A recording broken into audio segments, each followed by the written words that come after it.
Hey there, and welcome to HisTime365. I'm so glad you're here for day 87 of our 365-day journey through the Bible.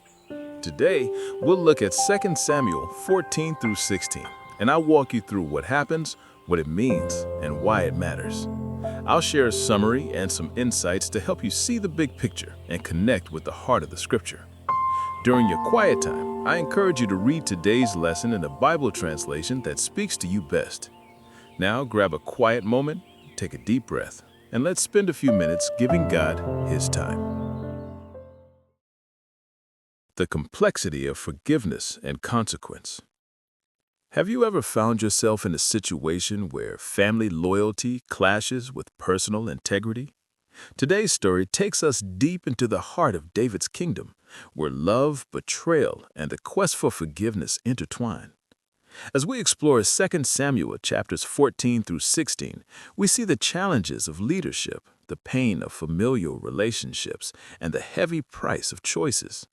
In chapter 14, we encounter a wise woman from Tekoa, sent to David to plead for his estranged son, Absalom. Absalom had struck down his brother Amnon in revenge for a grievous wrong. David had banished him, but as time passed, the king began to feel the weight of his decision.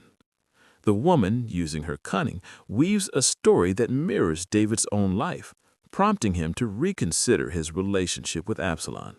She reminds him, "For we must needs die, and are as water spilt on the ground." 2 Samuel 14:14.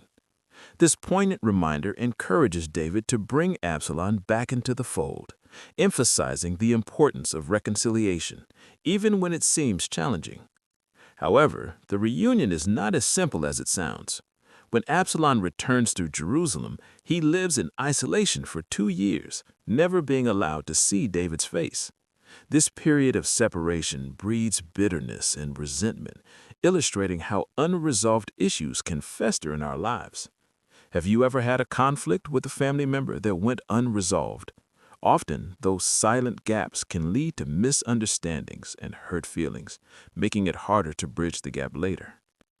As we turn to chapter 15, we see Absalom's bitterness boiling over. He begins to win the hearts of the people, positioning himself as a leader who could do better than his father. He stands by the city gate offering judgment and support to those who come seeking the king's help. This strategic move is a reminder of how important perception is in leadership and relationships.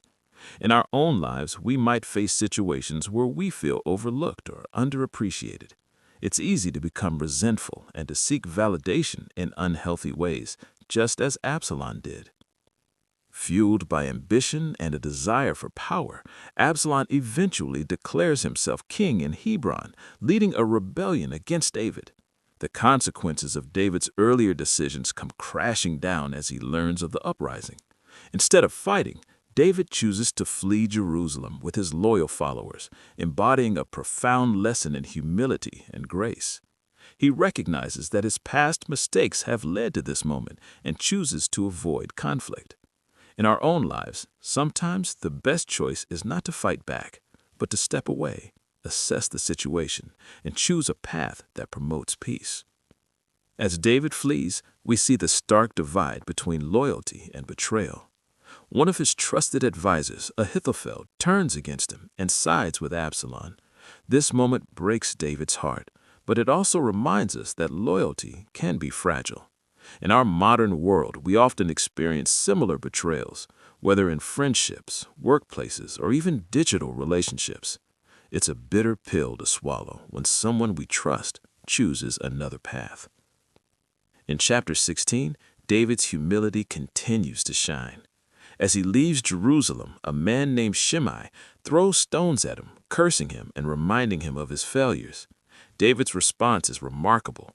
Instead of retaliating, he acknowledges that he may deserve the scorn. He says, "Let him alone, for the Lord hath bidden him." 2 Samuel 16:11. This attitude of acceptance showcases the strength it takes to bear humiliation and to recognize our own faults.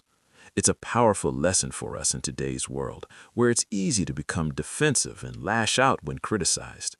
Learning to accept criticism with grace can be a sign of strength rather than weakness. Through these chapters, we see the rich tapestry of human emotion and the complexities of relationships. David's journey is a reminder that leadership is not just about power. It's about humility, forgiveness, and the willingness to face the consequences of our actions. His story teaches us that while we may face betrayal and hardship, our responses to these challenges define our character. Let's reflect on this. Whether in our families, workplaces, or communities, the choices we make can have far-reaching effects. It's essential to navigate our relationships with care, seeking reconciliation rather than division. Forgiveness and humility can lead to restoration, even in the face of betrayal. How can we approach reconciliation in our own family conflicts? In what ways can we demonstrate humility in leadership positions? How do you handle feelings of betrayal in your personal or professional life? Thanks so much for joining me today for His Time 365.